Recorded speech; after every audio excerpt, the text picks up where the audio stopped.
The ROV glides slowly over the unfamiliar landscape. The team sees small pieces of debris appear on their monitor. The debris field grows as larger and larger pieces of a ship appear, scattered on the seafloor. Is this the Japanese ship they're looking for? They spot a valve wheel, but the writing they need to identify the ship is covered in silt. Commissioned in August 1942, the battleship Musashi was one of 4 planned Yamato-class super battleships to be built for the Imperial Japanese Navy. Only 2 were built, Musashi and its sister ship, the Yamato. The third was converted into an aircraft carrier, the Shinano, and the 4th was scrapped before being completed. The Yamato-class super battleships were built in secrecy without the Allies ever seeing one until they encountered Musashi in 1944. The Imperial Japanese ship Musashi was 263 meters long, about 6 meters shorter than the Titanic, and was also thought to be unsinkable. It was heavily armed with 9 460mm main guns, the biggest guns ever mounted on a battleship, with a range of 24 miles. It had a dozen secondary guns at 155mm and carried 52 types of anti-aircraft guns of various calibers. As the war progressed, the Japanese Naval High Command realized that naval aviation posed a much bigger threat to warships than enemy surface ships did. So in 1943, Musashi was refitted with heavier anti-aircraft defenses. 6 of its secondary guns were replaced with 25mm anti-aircraft guns for a total of 125 anti-aircraft weapons. Musashi was heavily armored with metal plates ranging from 50mm to as thick as 410mm. It could also stow 7 reconnaissance float planes at the stern and had 2 catapults to launch them. On the 24th of October 1944, during the Battle of Leyte Gulf, the Japanese fleet, including Musashi, were transiting the Sibuyan Sea in the Philippines when they were spotted and attacked by aircraft from 6 US Navy aircraft carriers. From 10:27 to 15:30, 6 waves of fighters, torpedo bombers, and dive bombers attacked the fleet. 5 waves of attack concentrated on Musashi, hitting the ship from all sides, and with no Japanese air cover to help fend off their attackers, Musashi was overwhelmed by a swarm of more than 150 aircrafts. A plane from the last wave documented the attack and the dying moments of the monster battleship. In all, Musashi suffered 19 torpedo and 17 bomb hits, as well as 18 near misses. By comparison, 3 years earlier in Pearl Harbor, 15 torpedoes and 19 bombs sank all 8 battleships. At 19:36, 4 hours after the last attack, the mortally wounded battleship capsized and sank intact, taking 1,023 sailors to their watery grave, including the captain. 1,376 survived. As the battleship sank, crew on board the destroyer Kiyoshimo saw secondary explosions. Because Musashi was the symbol of pride of the Japanese fleet and important to the nation, its sinking was kept secret from the people of Japan. It wasn't until December 1944 that prisoners of war confirmed the sinking of Musashi during interrogations. Lost in the depths, Musashi's location is a mystery. Over the years, there are many failed attempts to locate the remains of one of Japan's biggest battleships. One wreck finder with his sights on Musashi is Paul Allen, the billionaire co-founder of Microsoft. Allen's father is a World War II veteran, and listening to his dad's stories piqued his interest in World War II ships. Later in life, he channeled his passion and resources to locating shipwrecks from the war. He's developed a research team dedicated to this cause. They've spent years looking for wrecks. In 2007, Allen and his team set their sights on Musashi. His researchers spent years slowly gathering information from US and Japanese military archival records, looking for clues that will lead them to the battleship. They find the official US Navy position of the recorded sinking site of Musashi together with photographs of the attack. On the Japanese side, the team tracks down the official Japanese Navy's sinking position and a copy of the logbook from the destroyer Kiyoshima from the time it stood by assisting in the rescue of Musashi's crew. They gather accounts from the survivors and they find a drawing that indicates where the ship sank in relation to nearby Sibuyan Island. Alan's team uses the clues and coordinates gathered during the research to narrow the search area to a 360 square nautical mile patch in the Sibuyan Sea. On the 8th of February 2011, 4 years after they start their research, Alan sends his team on a 3-week expedition to search for the missing battleship in the Sibuyan Sea in the Philippines. To prevent independent salvages or tomb raiders from desecrating the site, he tells the team that if they find the wreck, to respect it as a war grave and only share the location with the Japanese government and museums involved in documenting any artifacts. Alan appoints Robert Kraft to lead the search. Kraft is in charge of all subsea operations at Vulcan Inc., which is Alan's holding company that manages his diverse business activities and philanthropic projects. Alan also commissions David Mearns to assist in the search. Mearns is an experienced and successful deep-sea shipwreck hunter from Blue Water Recoveries. The team charters research vessel Duke for the expedition. 350 nautical miles is a large area to cover, and so Kraft and Mearns make their best possible guess at where to start. They use a drawing from one of Musashi's survivors along with the US Navy's aerial photographs of Musashi's bombing as an initial visual reference. They look for recognizable features and compare them to the photos taken of the burning Musashi with the outline of Sibuyan Island's mountains in the background to the south. Next, they take the logbook entry of the position of Musashi's sinking from the destroyer Kiyoshima to narrow the search area. They superimpose a number of grids onto a chart of the area to establish their search pattern. The team plans to create a bathymetric survey of the seafloor by following the grid lines. Alan's team plans to use a side-scan sonar which emits sound waves that bounce off the seafloor or any other object it hits to detect features or objects rising from the seabed. The bouncing sound waves are then picked up by the device and an image of the seafloor is mapped. The side-scan sonar is commonly used to find potential shipwrecks because it's easy to deploy and can cover a large area very quickly by mapping the area on both sides of the sonar.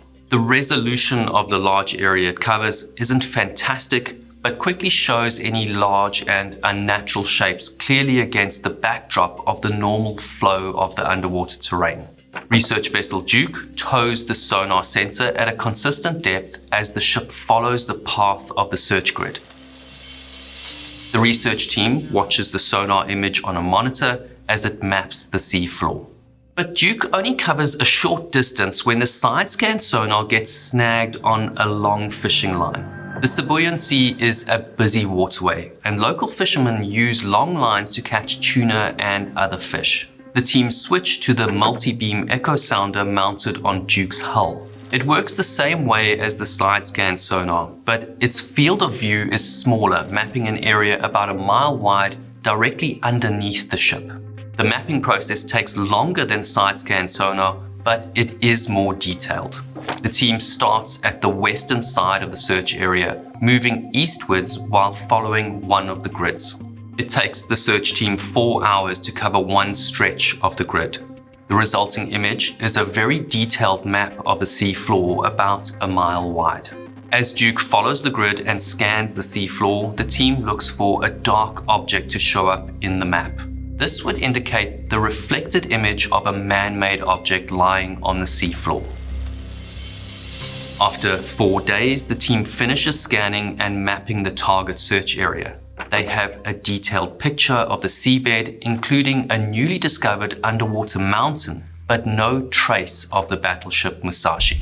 The location they've estimated for where Musashi sank based on the logbook from the destroyer Kiyoshima isn't accurate, so the team has to rethink their strategy on how to expand their search area.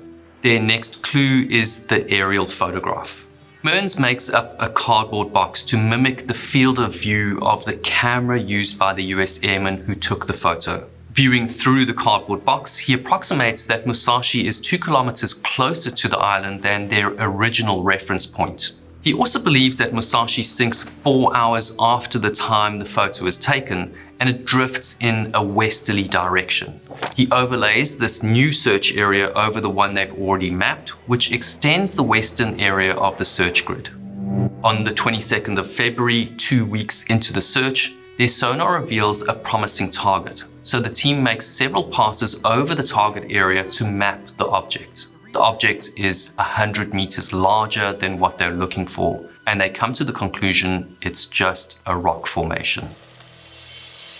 After 3 weeks, the expedition comes to an end, and although they didn't find any trace of Musashi, they're able to search an impressive 1,057 square nautical miles in 3 weeks, an area roughly the size of Long Island, New York.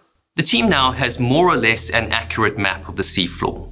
The only thing that restricts the map's detail is the large volcanic ridge that dominates the search area. Depths on the slope of the volcano drop from 150 meters to over 2,000 meters within a short distance. It's a steep slope, and the multi-beam echo sounder can really only map a surface from above, not the side of a steep wall. To continue the search, the team needs a better tool for the job.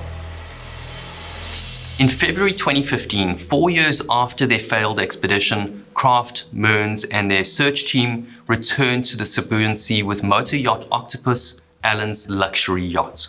Octopus is one of the world's longest yachts at 126 meters. It carries 2 submersibles, a 10-seater sub called the Pagoo, and a remotely operated vehicle called the Octo ROV, and it can accommodate 2 helicopters in its hold. It's equipped with high-tech navigational and state-of-the-art deep-sea equipment. Allen has a new toy, the Bluefin 12 Autonomous Underwater Vehicle, or AUV.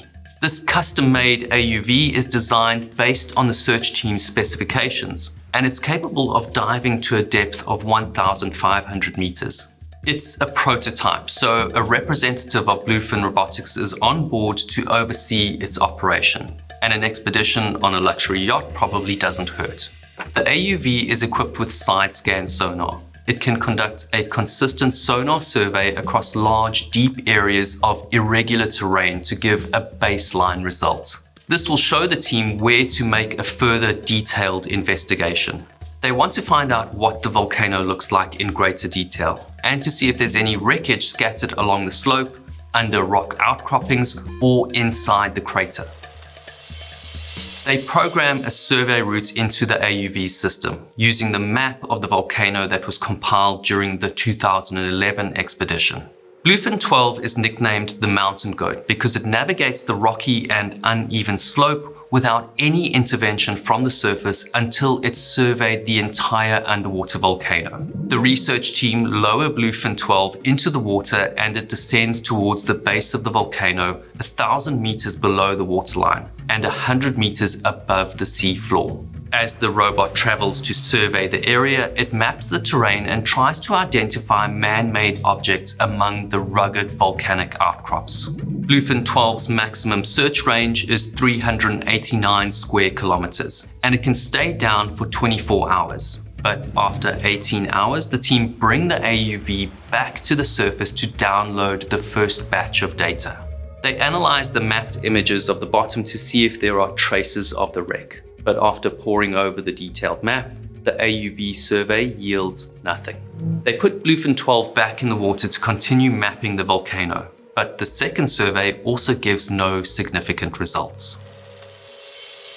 After searching a large portion of the primary search area, the team is disheartened. Only a small area is left unmapped. On their third run, they slowly and carefully check the results, hoping something is there. Each run has taken over 18 hours. This expedition in February 2015 is the final result of 8 years of research, fact-finding, and unsuccessful attempts. They've surveyed most of the search area. If a detailed survey of the volcano slope shows no results, they'll have to go back to the drawing board.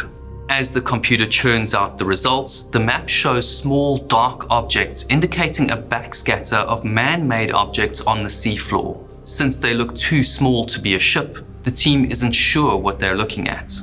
On the 2nd of March, they launch a remotely operated vehicle, or ROV, to get a closer look at the anomaly.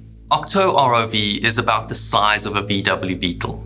Unlike the Bluefin 12 AUV, it's controlled by a pilot and co-pilot from onboard motor yacht Octopus. It's tethered to a cable that carries power to operate the ROV and fiber that transmits video feed from the onboard cameras. Octo ROV can dive to 3,000 meters and takes an hour to reach the seafloor more than a kilometer deep. As Octo maneuvers across the seafloor, Kraft, Mearns and the ROV pilots see small pieces of man-made debris on the screen. The ROV slowly moves across the unfamiliar seascape, and after 45 minutes, heavier debris comes into focus, scattered on the seafloor.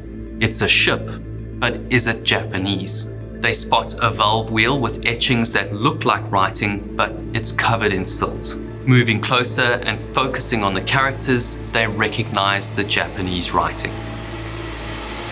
The excitement quickly turns to intense focus. To confirm it's the Musashi, they need to find something from the ship with the name. As the Octo ROV glides over the debris field, they spot what looks like a bow section with tie-up points for mooring lines sitting upright on the seafloor. The ROV pilot maneuvers Octo slowly to the front of the bow, where they see a round, faded teak wood seal measuring 1.2 meters in diameter. While the gold paint is gone, the outline of the Imperial Japanese seal, the chrysanthemum, is still visible. The chrysanthemum is the Empire symbol, used only on capital ships of the Imperial Japanese Navy, like carriers and battleships. The wreck is indeed the Musashi. After 8 years of searching, Alan's team has found the monster battleship's resting place at an average depth of 1,185 meters, some distance from where the destroyer Kiyoshima reported its sinking position. Musashi's remains are scattered across the side of the subsea volcano and protected from above by rocky outcrops. The search team expected to see the enormous battleship resting intact on the seafloor with its majestic 460mm guns pointing into the distance. Instead, it's cut up into small pieces scattered along a rocky slope. The once majestic battleship is completely destroyed. Octo explores the bow further, and the team noticed that the 150-ton anchor on the starboard side of the bow is intact, but the port side anchor is missing. Based on survivors' accounts, during its final hours, Musashi listed to port, forcing the crew to cut and release the port side anchor in an attempt to right the ship. They see torpedo damage to the port bow with several hull plates bent outwards. The gaping hole is caused by Mark 13 torpedoes launched by the attacking bombers, hitting Musashi 4 times, almost all in the same place. Each torpedo weighs 1 ton and packs a massive 272 kilograms of explosives. The US Navy's torpedo bombers scored 10 hits to the ship's port side and 9 to its starboard side. Along with the visible torpedo damage are signs of near misses on the Musashi. A near miss is not a direct hit on the ship, but a bomb or shell detonation close to the ship. The damage of a near miss is still devastating to Musashi. Parts of the metal hull are depressed and folded upwards by the force of these explosions. The broken end of the bow shows the forward barbette of the 460mm guns. A barbette is a circular armored housing. The gun turret is normally mounted in place over the barbette. The gun mount, which houses 3 460mm guns weighing 2,800 tons, is mounted over the barbette and held in place by gravity, but it's nowhere to be found. It dropped from the ship when Musashi capsized. Over the next 2 weeks, the team thoroughly surveyed the debris field, documenting, tracing, and identifying parts of the wrecked Musashi scattered over an area that measures 880 meters end to end and 500 meters wide, almost half a square kilometer. The bow and the stern sections are the only complete parts of the ship, although the stern is upside down and was crushed by implosion as it descended to such a great depth. As they pan Octo's camera over the stern, they see the 5-meter wide port propeller, one of 4 that propelled the battleship to a top speed of 28 knots. The shaft is broken and bent, most likely damaged on impact when it slammed into the seafloor at an estimated sinking speed of between 15 and 25 knots. The massive rudder, measuring 11 meters by 6 meters, is also visible. The forward superstructure, with its sleek and tall pagoda-style design measuring 11 stories high, has detached and lies on its port side. The uppermost deck 11 is the Air Defense Command Station with an elevator to reach the top. Bomb damage is visible on the bridge and its superstructure. Musashi is said to have been hit by 17 armor-piercing bombs, each weighing between 227 and 907 kilograms. As the team guide Octo ROV across the debris field, they find the floatplane catapults scattered on the silty bottom. They see that one of the rails has instructions on the side. The pilot takes a photo of the writing for the team to translate. Musashi was equipped with 5 floatplanes, each kitted with K8 reconnaissance cameras stored in its stern deck when it went down. Amongst the twisted metal scattered on the seafloor, the crew see a shoe, a helmet, and even a strip of film from the cameras. After a week of searching, they finally locate one of the 460mm gun turrets, the triple guns buried in the sand. There are no available drawings of Musashi, and they have only a handful of photographs to compare with the wreckage. The team compiles over 100 hours of detailed video and thousands of photos of the wrecked battleship. On the 13th of March, the search team makes a live broadcast of the Musashi wreck from the waters of the Sibuyan Sea in central Philippines. It's streamed worldwide and is well received, especially in Japan, where the remaining survivors and relatives of those who perished find some closure for their loved ones after 70 years. The broadcast alerts the Philippine government of the search team's presence. Fearing Allen's team will salvage Musashi without proper authorization, the Philippine government intervened, forcing motor yacht Octopus to quietly leave the scene. At the same time, Allen's team released the following statement.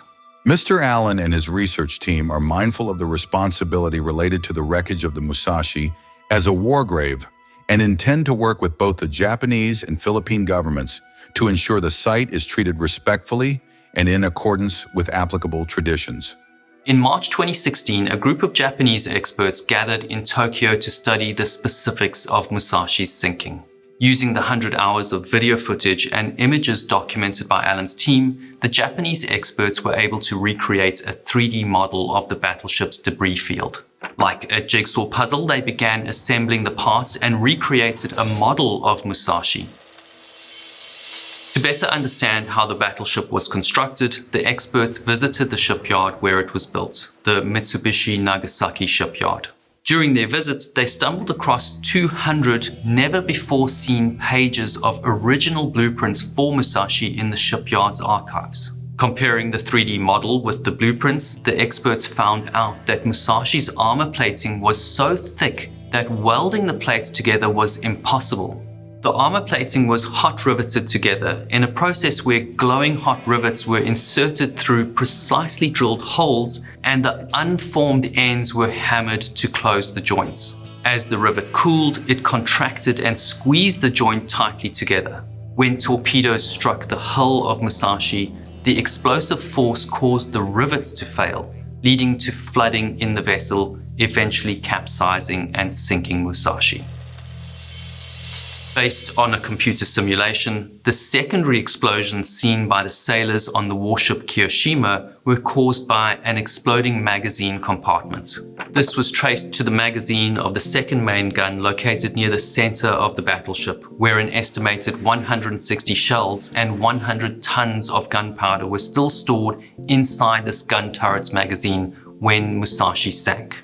The computer simulation showed that the explosion in the ship's core splintered Musashi into hundreds of small pieces, with only the bow and stern remaining intact, exactly how the wreck rests on the seafloor. In December 2017, Allen's team returned to the Philippines, this time passing through proper channels. The National Museum of the Philippines gave them permission to explore other World War II-era shipwrecks within Philippine territorial waters, focusing specifically on the areas where key battles had taken place during October 1944. For more salvage operations, click the video on screen now.